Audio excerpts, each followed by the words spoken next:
Welcome to Melbourne meeting on the 11th of April 2018, and thank you for everyone for coming today. I appreciate the opportunity to make this presentation about the Seymour Lake Lithium project. That's what our key focus will be about today, and the presentation that went out this morning to the market.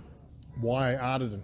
Well, we believe we have the Ardiden advantage, which comes down to a number of key features, as explained in the first presentation slide. We've got a diversity of projects across Ontario. Ontario is a tier 1 jurisdiction, one of the best jurisdictions in the world when it comes to the mining support by government and local communities. We have a combination of near-term and longer-term blue sky projects. So we've got 4 lithium projects, 1 gold, 1 multi-element which has some cobalt, and then 1 graphite. Our focus though today, and our focus for the company, is on getting Seymour Lake to production. There's a number of key steps that we need to focus on, and one of those key focus steps is defining tonnage. We believe we have all the marker at the front end and in the back end, so that means that we've got quality project, access to market, all of those things. We have genuine interest for offtake and support of the production facility.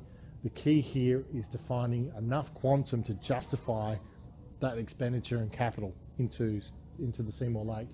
So for us, we have a huge advantage because there's not many places around the world that have a walk-up start when it comes to a railway line being on the boundary. So as I said, it's a world-class mining jurisdiction. That infrastructure and all-year access is a huge advantage. Having a freight rail line that runs all year round, every day, multiple times a day, you've got freight trains going through, is huge for us. The fact also that, yes, it does get cold over there. I was over there a couple of weeks ago, it was minus 30. It's not an issue because once the ground freezes, you can push stuff around on the snow. It makes it easy. Summertime, you just drive. So the Seymour Lake project is advantageous because we're on top of a hill on a big ridge line. So you can drive in and out all year round. So that's a massive, massive advantage. We have direct access into the North American, into the American markets there. So we can use the road, rail and whatnot. We believe that obviously through Detroit and Chicago, where you've got the car manufacturers, you've got Tesla just over there in California. So that's a potential option for us to tap into going forward. But the real market at the moment, the current market, is the Asian markets, Japan, Korea and China. And we have genuine interest coming out of there right now. Obviously we try to keep them at arm's length at the moment because we can't commit because we don't have that tonnage confirmed. As I said before, we have excellent exploration and some great drilling results already proven to date, but the key here is moving forward. We have a great technical team that we've just managed to bring in over Christmas, New Year. One of the guys that we brought in has got 30 odd years experience, Peter Spallini. He really does know his pegmatites. He's been looking at pegmatites across the globe for 30 years. So he's a gentleman that can walk in, look at a project and tell you straight away the type of material you're dealing with, the type of issues you're going to be dealing with, not just when it comes from a geological, but also some of the ramifications from metallurgical issue and recovery. We have obviously a very strong support from Yantai with a binding BOT and a funding option agreement with them. They're prepared to put in 50% of the value to construct a factory. They want to get into market presence into North America.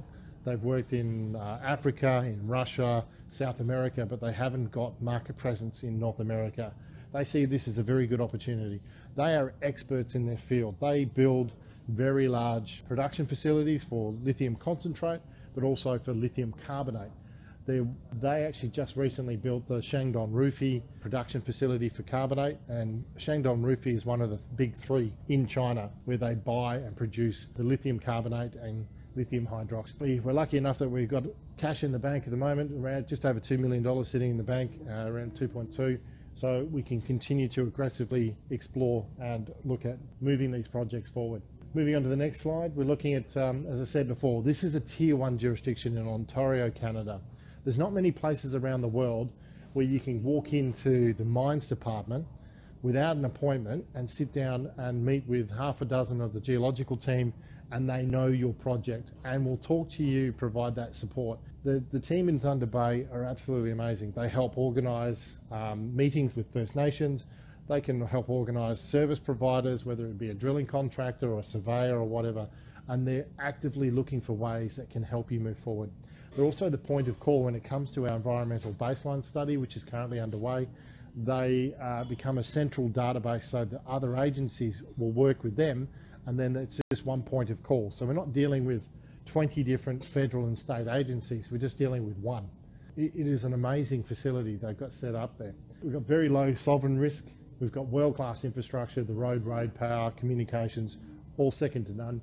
And as I said, we've got direct access into those expanding markets. They're surrounded by major mining deposits in Ontario, so it shows that they're an active mining jurisdiction. So the next slide, we're looking at the high quality project portfolio. Seymour Lake has proven straight away the quality of this material. We've got very prospective land there at Seymour Lake, and we're currently, obviously, we're targeting the energy sector with the lithium. We own the Seymour Lake project 100%. We've got multiple projects and only one project at the moment we don't own 100%, which is our Pickle Lake Gold project, and we're working on that at the moment. And there's not many places out there that can say they've got 6% concentrate, or 6%, sorry, lithium oxide just in their drill core. It shows the quality of the material. And the reason why we've got such high grades is the size of the lithium crystals. Some of these lithium crystals we've measured at site up to 5 meters in length, and they're huge. Having large spodumene crystals gives us a huge advantage in many ways because it changes the way that you can deal with the concentrate. Having very large crystal structures means you have less impurities inside. There are lithium or lithium deposits out there that have a fine grain crystal structure, and it may still produce a concentrate, but it has more issues associated with other particles. So the bigger the crystal, the less stuff that's found inside the crystal. And that's what we're finding at Seymour Lake. We're finding that, yes, we see associated mica and other stuff like that, but once you crush it, it liberates extremely well. And that's why we're able to do heavy liquid, dense media and flotation and still get a commercial grade over that 6%. And there's an example here of concentrate created from drill core done by IMO in Perth. And they were able to do a very simple DMS and produce, that's about 6.5%. Now that crush size though is around 10 millimeters. Now many other players will deal with microns when they produce a concentrate. We're talking about in millimeters. Now to have a crush size of 9 or 10 millimeters again means huge advantages when it comes to capital, because you're not having to invest in smaller particle size and filtration issues, which also means you've got less time grinding, less wear and tear on your machinery. So your operational costs will come down. And so obviously our focus is pushing on the upgrade of the resources. Most people know what our corporate overview. Obviously we've got Neil Hackett, our non-exec chair, myself as the CEO, and Dr. Michelle Lee. She unfortunately couldn't make it today. She's in China, but she's obviously a renowned metallurgist, and we're extremely lucky to have Michelle Lee on the board. She's been pivotal in understanding some of the metallurgy associated with this and the design of the up-and-coming factory for Seymour Lake. She was able to go over to meet with the Yantai, provide that guidance and give us a level of confidence in relation to what they're doing. They've come up with a full design and flow sheet. It's just a question now of us deciding to pull the trigger. So we've got, 1.179 million shares on issue. We've got around about 2.2 in cash, and then we do have a funding facility through Longstate, which we executed earlier the year for 15 million. Our intention, it's there as a safety net, but we wanted to be able to provide that to Yantai. We had to meet certain criteria for them to feel comfortable with the BOT, and one of that was showing that we had the ability to pay our 50%. And that's what the funding facility does. So if you're looking at CapEx of 25 million for a facility, we've got 15 million there that we could potentially access in order to commit. Because we really don't want to commit to an option if you don't have the means of paying for it. So that there is our backup option there. We will look at other means when this becomes an issue for us, the option, but it's there as a backup option.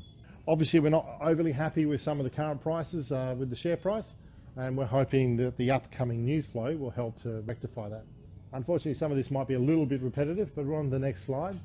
Our key project, obviously we've got an image here. This is North Albury, the pegmatite. It's very, very visible from satellite imagery. That image of the drill core was taken from hole 7 down at South Albury. You can see some very large crystal structures, and that's why the quality is there. The other image up there shows from a site visit in November when Yantai came out, same with the First Nations, and we went out and had a look.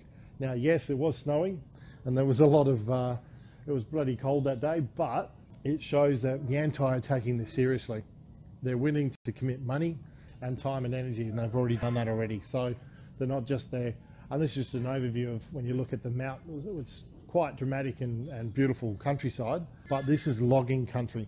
So most of those trees you see there have previously been logged back in the 50s, back in the 80s, and I think in the 90s as well. So this land is not virgin territory, which is a huge advantage for us when it comes to the environmental review. So as I said before, world-class metallurgical results on the next slide. So the heavy liquid separation test that we did with IMO showed that we can nearly get 8%. Now, technically 8% is supposed to be pure spodumene. So the fact that we were able to do heavy liquid and readily produce very high numbers was a really positive sign. Dense media, 6.5, and even single stage flotation tests got over 6%. And you don't get that too often to do. Flotation usually requires a lot of grinding and usually 3, 4, maybe 5 times the flotation to get a concentrate. However, we are only talking 6%. That's our target. So we're taking it from roughly 1.5 to 6. So it's not a huge upgrade. We're not talking about trying to get to 99%. So there's a huge advantage in that you don't have to have a overly complex metallurgical extraction process. One of the nice things that we had this year was with Shandong Rufi took that very simple concentrate and threw it through their system, and they were producing battery grade carbonate. That battery grade carbonate sells at $20,000 a tonne.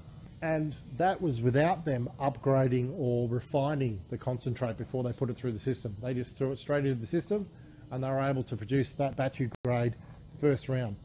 They did that within less than 2 weeks. They had a report saying this is good quality material. So they are a potential offtake partner straight away because they've already independently validated the quality of the material. Look, obviously we want to continue to explore that as we explore our exploration potential. Ongoing metallurgical test work is underway. One thing we're doing at the moment with the Yantai, because they do have a flow sheet, is to look at what other companies are doing at the moment. Instead of using the middles and fines using flotation as extraction, whether or not DMS can be used, and we're exploring that. If that's the case, and DMS can be used for the fines, you stockpile fines until you've got enough, you change out a couple of the grids so you can go for a finer particle size, and then you just go through and do the DMS process again. So that's a huge advantage. If you can do that without flotation chambers, you're saving on capital and operating costs, and you get better recovery. We're investigating that right now. Obviously, for us, we know that we can produce a very high quality product, and we want to go into those markets. So this is the more exciting stuff. As you can see on this image where we have a map showing the transcontinental rail line, that's the key here. That's why we believe we have an advantage. We have power, water, communications, and transport. There's not many projects in the world that you can go right up to a train station at your boundary. So we're talking at Fairland Station. It's a historic train station that's been used for, I don't know, the last 100 odd years. It was traditionally used to load up water, the steam trains on the freight line. Now it's a train station that's used irregularly. The local people still get off there. There's a little community, a seasonal community there, and they'll get off there on various times of the year. But the Fairland Station has a side spur and a flat open area ready and become quite easily turned into a loading area. And there is no other land. Now there's a gap of around 400 or 500 metres between our boundary and the actual train line. That's all held by First Nations. White Sand own that land and control it, so no one else can stake it. And one of the reasons why you'll see that little extension there on the southern part of our project, we did that last year. We staked that for exploration potential, but the real reason was we wanted to create an access corridor. A lot of people undervalue that access corridor because you don't want somebody doing nuisance staking. Once you start adding value and looking to go to production, and then have to pay a royalty to somebody else who just went and staked the land because you need access. So we staked that land to reduce any of those sort of issues going forward in preparation. When you look at the image up there, you can see north, central and south, tiny little spot just up in the top northwest corner of the project. And we've got all that potential down to the south, to Furland, and then out to the east. So we've got over 7,000 hectares, and we've only just scratched the surface. And the more recent stuff that we've announced to the market is quite exciting, because that's now looking at the regional play. You've got Armstrong out to the west, which has there is actually a little airport. You can see the indicator there, about 15 k's out of town. You can fly in and out of that place. And it's only a couple of hours drive from Armstrong down a highway down to Thunder Bay. So it's very, very well located. You follow that transcontinental rail line, that'll take you out to the east coast, or it'll take you out towards Vancouver. And you can go straight out to the Asian markets, and potentially, if we're lucky, maybe into the American markets. So this image here that we see saying the North Aubrey pegmatite exposures is just an overview from a drone, and we wanted just to show people some of the topography that we're talking about. The North Aubrey deposit, which is, we believe, the tip of the iceberg, is a series of stacked pegmatite sills sitting, at the top of a ridge. And why is that important? Well, you've got low amount of overburden sitting on top there, but you've also sitting the side of a ridge, which means you get direct access into these areas. So if you are going to do an open pit mining, it's far easier to come into the side of the hill than trying to dig a vertical hole. So we have some huge advantages down the track when it comes to open pit mining. And you can see the arrows there indicating the exposures of where the pegmatite is. And this is the pegmatite that has very, very large crystal structures, as I said, up to 5 meters in length. So this next image is the regional structure and geology. Now this map, original geological map, was done back in the 50s. It hasn't really been upgraded since then. And we're talking about the greenstone belt around North Aubrey, South Aubrey and Pye. And the greenstone belt is quite exciting in the fact that it has a diverse range of metals and minerals in it. This same greenstone belt to the north, just to the north of a few kilometres to the north, there's a moly deposit. To the west, there's been gold intercepts. To the south, where that number 9 is, it's actually a copper zone. Now, within this greenstone, we know we have tantalum, beryllium, niobium, all sitting there, along with the lithium. So this greenstone area has been prolific when it comes to the production of various metals. It's just a question of how much is there and how is it concentrated with the fluid transfers. The rest of that pink zone is considered granite. Now, part of the recent review is that they're saying that yes, there are some granite domes there and large controlling structures. However, they're saying there's a strong possibility that this granite classification is actually misdiagnosed, as it potentially could be granitoids. And why is that a distinction? Well, granitoids are more like boulder formations and there's gaps. As a consequence, it would allow for fluid movement, creating pegmatite structures. So with a granite dome, it's like a big block, but a granitoids has cracks and openings. And that could explain why, when you look up there at the top of that image, you see the numbers 3 and 7.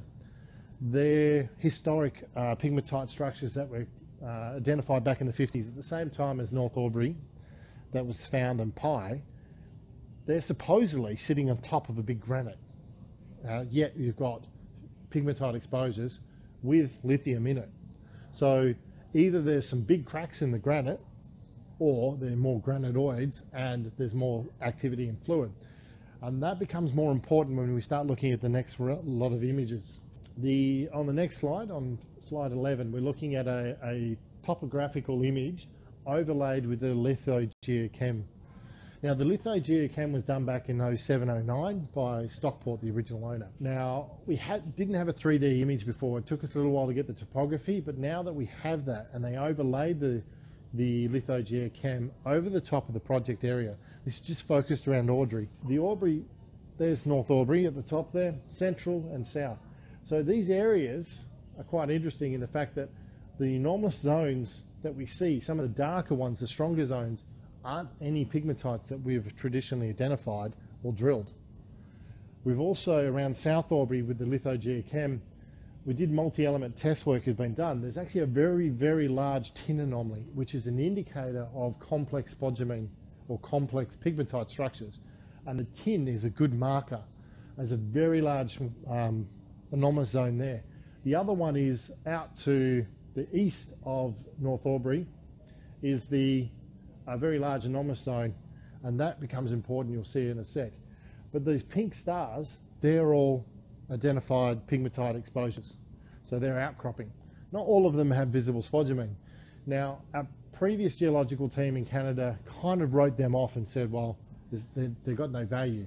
But our new team have come in and said, look, when you're dealing with complex pegmatites, they could just be the outer shell, because a complex spodumene or pegmatite tends to have layers like an onion.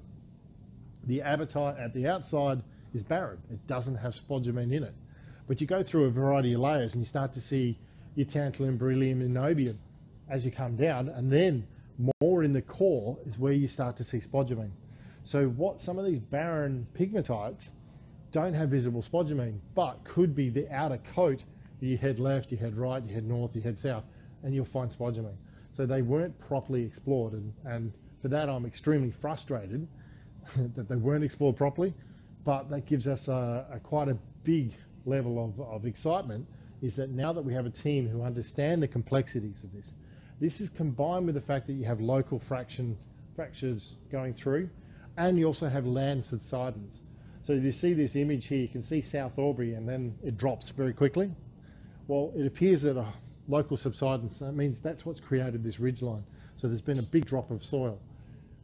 It means that we've also got a separation of some of these pegmatites, could have been fractioned off, and then you've got some other movements. So understanding what the impact of that movement, combined with the exposures, combined with the lithogeochem and the other indicators, is extremely important.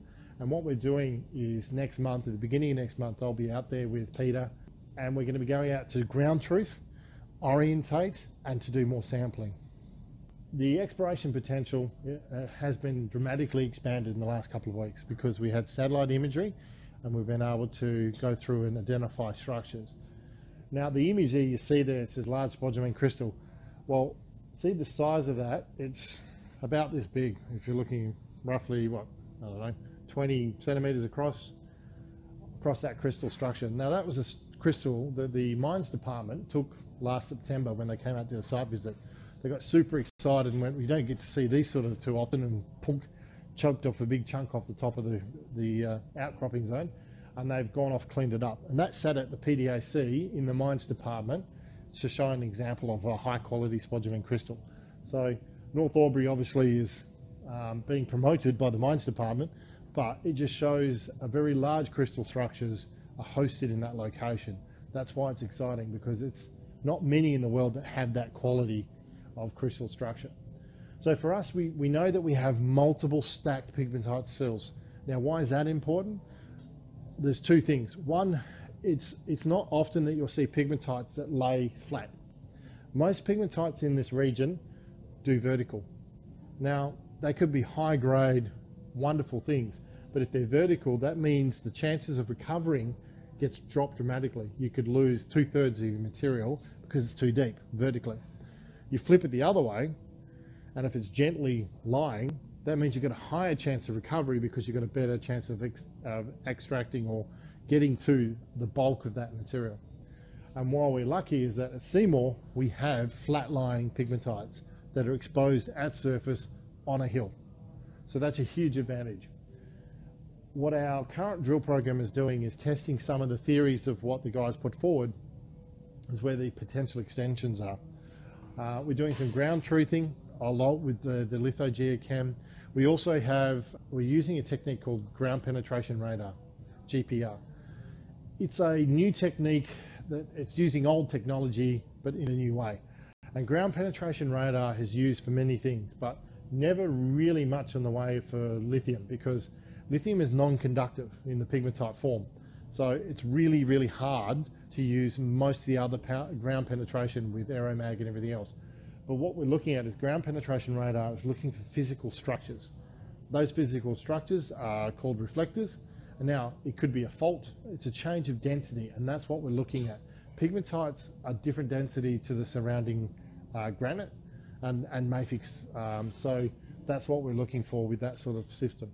And it helps to identify locations for targets underground without wasting money by doing random drill holes. So we're trying to minimize the wastage when it comes to drilling. We're looking at a more broader regional play. because ultimately we're looking for tonnage. And we only announced the other week 100 new drill target areas have been identified across the project, which is awesome. And these obviously require a lot more exploration, which means going out classifying visible spodumene complex pegmatite, complex highly fractionated pegmatite versus barren, not complex, and so forth. And we'll classify the areas. And obviously that's exciting for us because of the potential for new pegmatite structures. This area here in the next image on page 13 shows a lot of bits of information, but you can see here to the west, when you look at South Albury and Central, see the lithogeochem anomalies? They're actually outside of where we've been drilling, and that's yet to be explored. And then you go to the east and you've got Pi out to the northeast, but then to the south of Pi, there's another large anomalous zone. And then to the west of Pi, there's a large anomalous zone.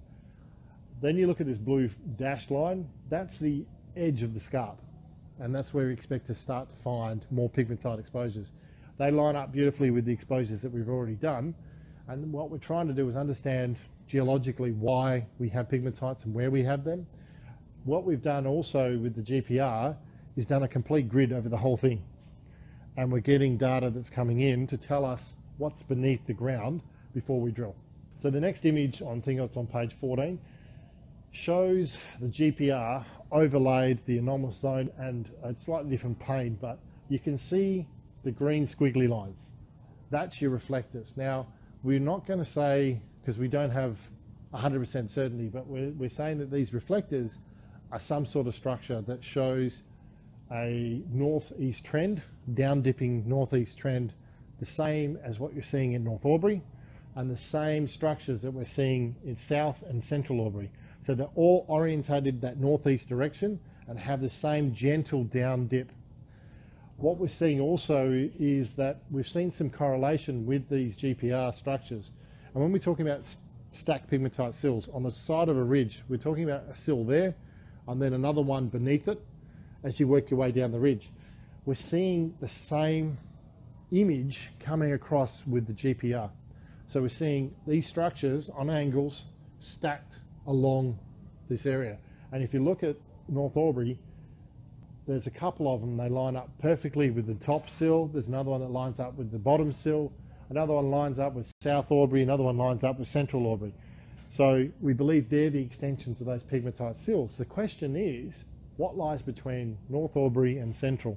That's what we're trying to drill test a little bit at the moment, is to validate our theory that the GPR can identify the pegmatite structures, as well as try and get a better understanding of the underlying structure and controlling mass, controlling features. Some of those controlling features are the distinction in the mafics, the volcanic structure of the tuff dominated material versus the basalt.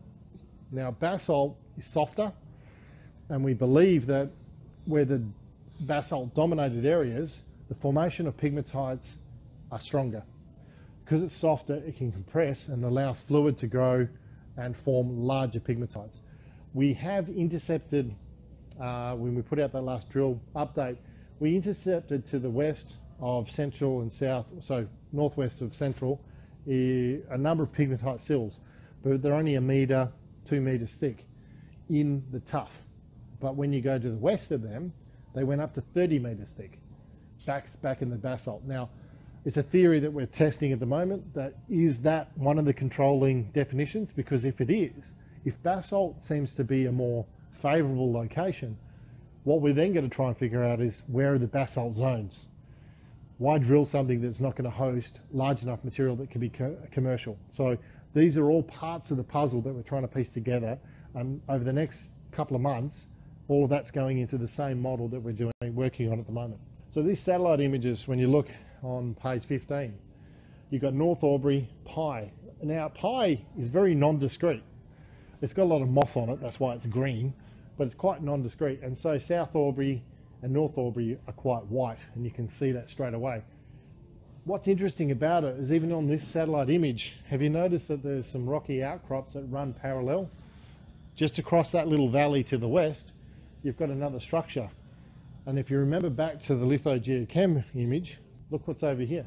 You've got anomalous zones sitting there to the west. So this potential with the GPR data that we will get in over the next few weeks, again, hopefully we'll be identifying what we believe could be pegmatite hosted structures.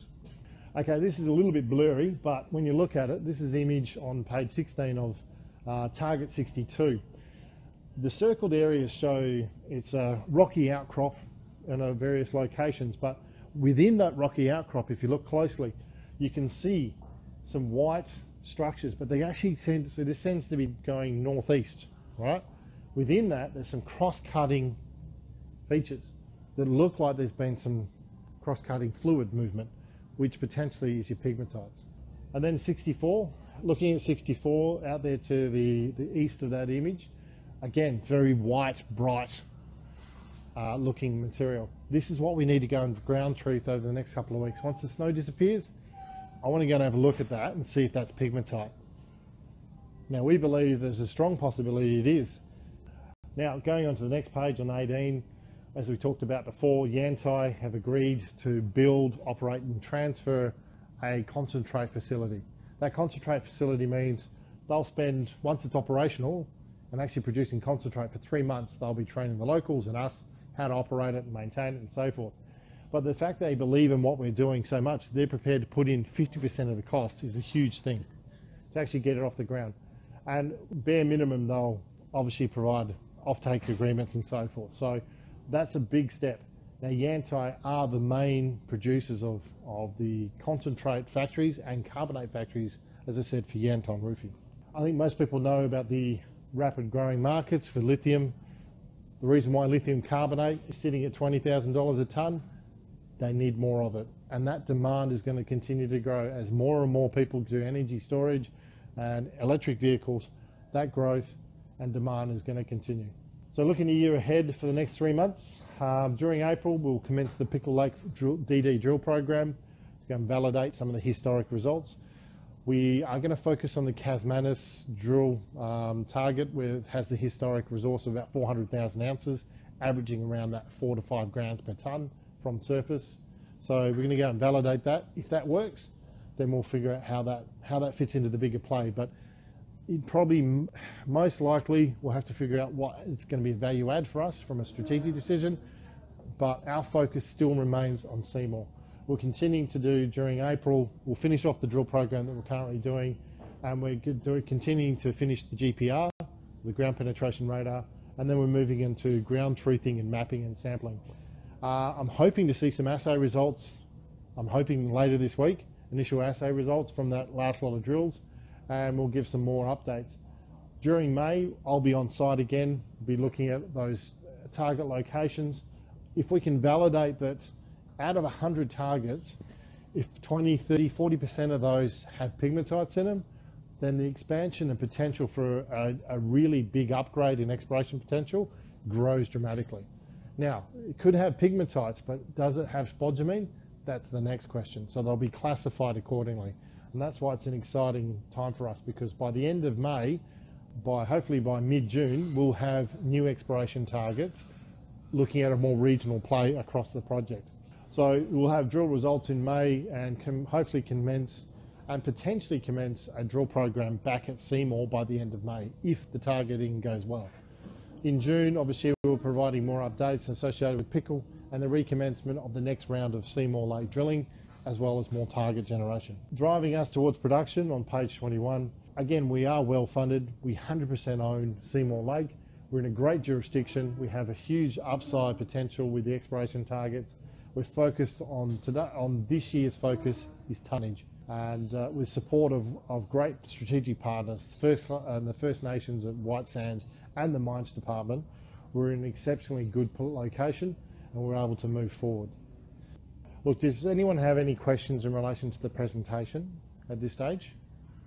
Just the decision regarding the ground penetrating radar, is that being used by other?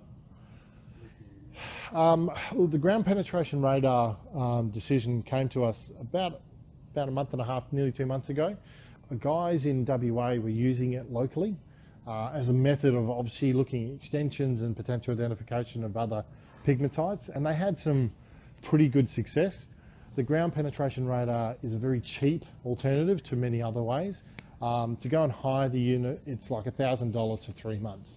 And then it's just man hours of somebody dragging this thing across the ground. So it's a very cheap way of doing exploration across very rugged terrain and inaccessible terrain. The ground penetration radar works really well when the ground is frozen. Once it starts to melt, which it's starting to do now, and that's why we're wrapping up the program, when there's water involved, radar will just reflect straight off it. If it's dry ground, it'll penetrate nicely. So it either has to be frozen or extremely dry. Given where we are, even in summertime, there's quite a bit of groundwater, so the chances of getting penetration is limited. We've found our ground penetration radar is able to get down to about 80 metres, which is more than enough if we want to identify what we're looking at. Because really, you don't want to have a pit any deeper than 70 to 80 metres anyway, vertically. So that sort of number is good for us. Sorry, so that GPR doesn't identify spodumene, but obviously these are characteristics. So what we did was, where we drilled, we've done GPR work on that, and then gone and applied it again to see are the similar characteristics being replicated at some of the other parts. So that was the idea of it, which it's not going to guarantee a find. It's just one more ingredient that the geologists have asked for to help when they're doing their mapping and their targeting program. Yeah, GPR is not the be-all or end-all. It's just another layer, like the soil geochem. See, soil geochem is good as an indicator of potential source, but you also got to remember with soil geochem, it could be transported material, can be leached, and there's a whole variety of things that can impact on that. And GPR, it's just another way of finding physical structures which reflect. Because the pegmatites are non-conductive, you can't use those other traditional methods. And that's why we adopted this as a very cheap way of trying to sterilise or identify locations. And when you layer the GPR with the lithogeochem with the topography, you can see that we've got some locations just around the Albury Pie locations that we think are highly prospective for hosting other pegmatite sills. But it's, as Neil said, we're using the GPR as an indicator, and it will hopefully use as an extension process of trying to determine the size of some of these structures. So in using your GPR over some of these drill areas that you've already drilled, what was the correlation between? Well, as I said earlier in the slide there, the green lines are GPR reflectors, and we've got a parallel correspondence with the pegmatite sill upper sill and the lower sill, and some extensions from south and central. So North Albury, central and south have been confirmed lining up exactly with a GPR reflector further to the northeast. So, and also some of the historic drill results done by Stockport hit pegmatites, metre, half a metre, or whatever it is, and they kind of wrote that off and they didn't really include it in their reports. But we went through the historic drill results, and because we found a GPR reflector to the southeast of North Albury deposit, and our geo team have gone, oh, hang on, let's check the logs, and they found there were pegmatites. So we've got some validation. I'm not saying it's 100% proof, but it's showing some correlation between the GPR reflector and the potential for it to be a pegmatite. And look, it's encouraging, but look, the only real answer can happen once you drill. The drill bit's going to tell you the real answer, because it could be a structure, a fault or some other structure that's been reflected for different reasons, because it's a change of density. That's what makes it look different, and it's just a guiding tool, but it's a cheaper way of doing it than just doing wildcat drill holes. You talk about essentially going to production, and Yep. that's obviously the end goal. Do you have a number in mind? What sort of quantum you'd be looking at to actually make that viable? Look, at the moment, we could pay off the facility based on the 1.5 to 2 million tonnes that we have already. You could build the factory, produce and pay it off. An economic number to feel more comfortable would be an absolute bare minimum of 5 or 6 million at the grades that we have. But our real number that we want to see to feel comfortable that we could start talking about offtake agreements would be 10 million tonnes as a starting point. Given the recent developments that we have with the identification of 100 new target areas across the project, we're hopeful that 10 is just the starting point. It'd be awesome if it was 10 plus. It would just give us the depth of volume that can justify a mine that'll go for 10, 15, 20 years. So you can pay off your facility in the first couple of years and the rest of that becomes a bonus. That doesn't exclude also, once you build a factory at that location and have direct access to that rail link at Fairland, it doesn't exclude the opportunity to become a toll treating facility in the future. Because we are talked about, when I talked about the greenstone belt that heads out to the east, that goes about 30 odd kilometres to the other side to Falcon Lake, which Argonaut have some land and they've got multiple pegmatite exposures. And you could potentially have a series of boutique sites to the east, and people can bring their material for us to upgrade, and then we chuck it on a train and send it off. So there is a longer term potential from a regional play, because there's no other facility within that province at all that can produce concentrate. So we could potentially become a longer term player in that way. Yeah. And I mean, the drilling that you've done so far has been pretty focused on a small area. Yeah, look, that was there was two reasons for that, for focusing the drilling at North Albury. Part of Yanti's term sheet was that we needed at least 1 million JORC for them to feel comfortable. And also our geological team, we feel in Canada, are a little bit too conservative and weren't game enough to try and take that bigger step. And the new team that we've brought in are looking more regionally, have a better understanding structurally and complexity. That's why we're stepping it out, and now we're stepping it out again. Look, Sort of map out what your strategy will be to expand that. well, the strategy is why we're doing a mapping program in May, is to look for multiple large zones with pegmatites. Look, we know that we've got pegmatites from North Albury 5 kilometres south. Okay, that's sitting just to the east of Forsyth Lake. It's about 5 kilometres, and we've got 40 odd exposures that have been identified as pegmatites. But we believe there's a potential with these new sites, 100 new sites, to host a hell of a lot more pegmatites. And so the aim, What's so the timing then for the drill program for that, and how long is the $2.2 million to last? well, again, we don't know what the drill program is going to be yet until we finish the mapping program. That's why the urgency of trying to get them out there as soon as the snow is gone. There'll be some snow on the ground when we first get there, but by the end of May, it'll be gone. So for us, we will be, by the end of May, we should have a firm understanding out of that 100 target areas, which one's the highest priority, the classification. Then we'll be able to ramp up a proper drill program on the back of that, targeting the larger and the more, I suppose, highly prospective locations with the pegmatites. The key here is if we can identify multiple locations that host material similar to what we see at North Albury and South Albury, then our tonnage exploration potential grows dramatically. So we're looking to do that quite quickly. Yes. 200 feet. Correct. And look, we've kind of been hamstrung because of budgets and other things, and as I said, a new team, better understanding of the ground means that we can be a little bit more confident with stepping it out and being a bit more aggressive with it, rather than concentrating and doing very intensive infield drill. You can do that later. Let's just firm up that we've got thickness and quality material over some distances. We do that, then we'll fill it in later. But the aim here is go, how big are the pegmatites? How thick are those pegmatites? And do that as quickly as possible. This year, as I said, we want to have an exploration target. Our aim is to try and get above 10 million tonnes. If we can do that, then we're going to go even faster. But at the moment, until we have that data, you can't answer that question. So today we have had a small budget, we've drilled and just not got the uplift from the drilling at all. You know, it's almost like, when you follow drilling it for, you guys have been wasting money, all of our money, because we all participated in the placement. So as a result of that, we've completely replaced our geological team. That's now, our CPs have changed. We've moved across to holes do you need to prove that sort of risk. I mean, you hit magic zones. Well, to define a 10 million tonne, I can't answer that yet. If you get to 3 or 4 million potentially, would that trigger as the option? Would you exercise at that point? If we okay, answer the question. So would it trigger the option with Yantai if we got 3 or 4 million tonnes defined with drilling?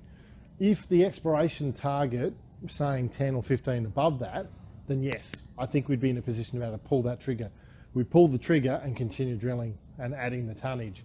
Whilst we're building a factory, we'd be continuing to add the tonnage. But it's that level of confidence. And if Peter Spallini, which is our geological expert, if he can come to us and be a competent person, sign off and saying, your exploration target is XYZ, and you go, these are the reasons why, then that level of confidence for us goes up. So until that level of confidence is there, You've been looking for consistency, I suppose, and you haven't really completely found it at North Albury. Is this where you're sort of trying to find whether you can hit some of those zones in those other anomalies that you've brought up? yeah, look, we've got consistency at North Albury, but it wasn't until the new team came in this year that they understood the complexities around it.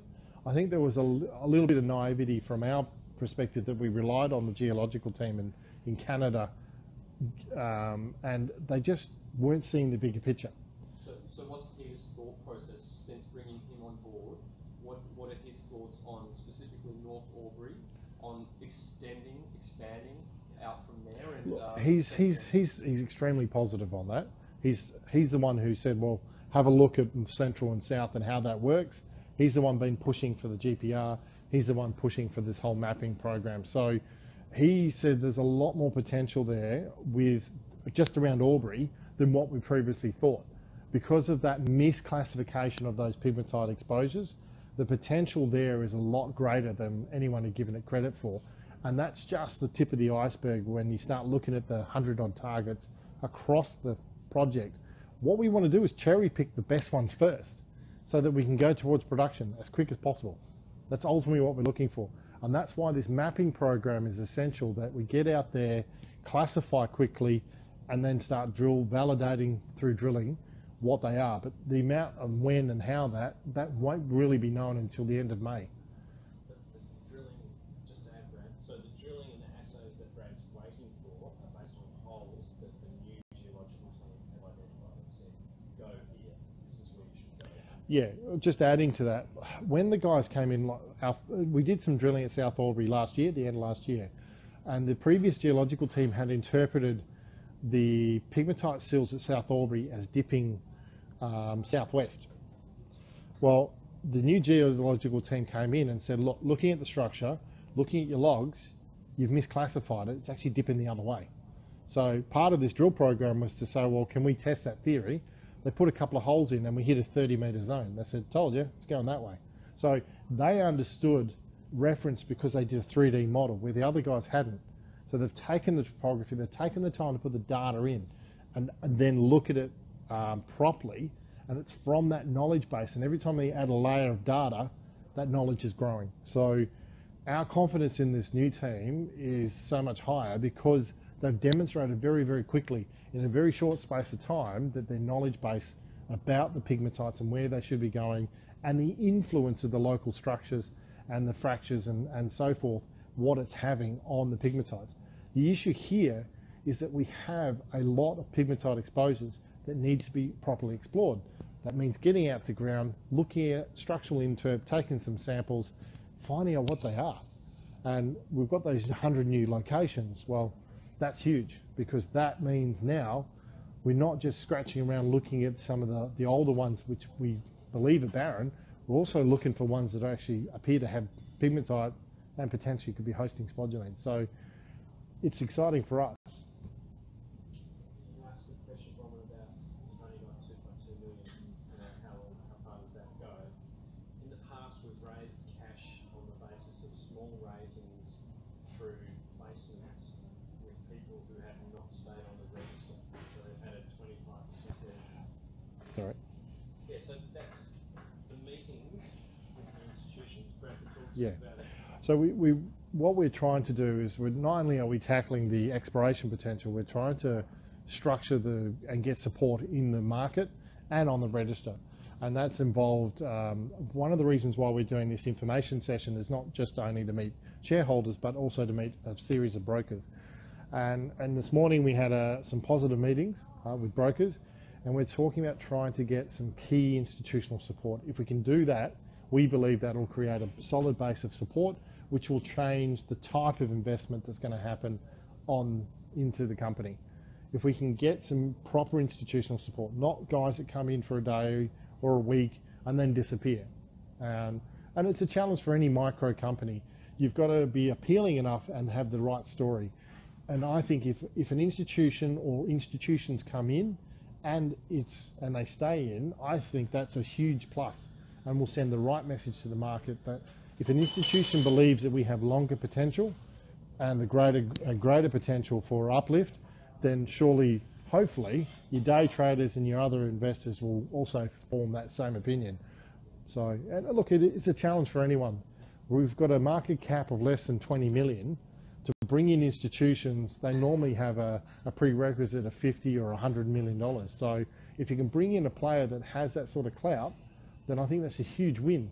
How you bring them in, you got to make it attractive enough. So quantum has been the issue for the last 12 months. So the institution, I can say in 2 meetings we had this morning, they said, we love your jurisdiction, you're actually going to get to production in Ontario. People in DRC and other things are never going to get to production. Yeah, in relation to Peter, Some criticism yep, that there wasn't enough expertise in correct. the area. So you've got to reverse that. Exactly, and look, we totally agree with you. Now, Peter's currently in the Congo with the AVZ sort of deposit, so he'll be back in country in the next couple of weeks before he goes with me back to Canada. So I will check with him if he minds us promoting him, because obviously we're going to have his consent, and if possible, we'll put it out and start referring to his expertise, because he's been doing it for 30 odd years, so he knows what he's looking for. And the fact that he was able to come in and accurately describe what North Albury looks like without even being on site, not even looking in any data, gave us a huge confidence boost. Combined with his associates, they were able to create a 3D model and projected where we'll see pegmatites, and I think we missed it by a metre in the depth. So these guys have been extremely accurate in the very short space of time. So Does he have an opinion on how much he actually thinks is there in that? he does, but we're not going to say publicly, because we can't share it until he signs off as a CP. He's got an opinion on what he thinks it has, and that's before we found these. Well, I'm recording this, so it's not off the record. One thing we've learned with AV shareholders, there is no such thing as off the record. Yes, so You can write what you want. I mean, it's a good signal that he's proactive and he wants to. Yes, yes. Well, one of the biggest deposits in the world is coming to site. yeah, so he's leaving the Congo to come to Canada because he'd rather work on ours, because he's excited with the potential, which is huge. It wouldn't hurt to put in an option in place such as yours, where if he meets criteria, 5 million tonnes adds. I mean, that's perhaps a hard thing to prove up. Yeah, But, you got to be it's an careful option. about those, because do you create it in? Yeah, he's got to stay independent, but also you don't want to create a milestone option for somebody to say, give me this tonnage and you get this bonus. That's a bit like the banking system, where if you turn over so many mortgages, you get a bonus, and the mortgages may not be rock solid, but they did the numbers. So Incentivising. Well, it bring in incentive, we'll figure out with Peter, but we've got to talk. Peter wants to see it, and then once he's been to site and done the mapping, he'll be the competent person sign off going forward. So he's extremely excited, and when he gets excited, then obviously we are. We've got a general meeting on the 3rd of May And then we fly out on the 4th. and the 4th.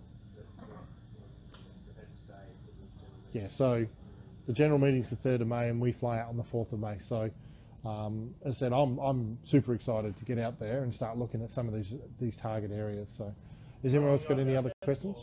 Sorry? How long are you guys out there for? Peter will be out there for about a month.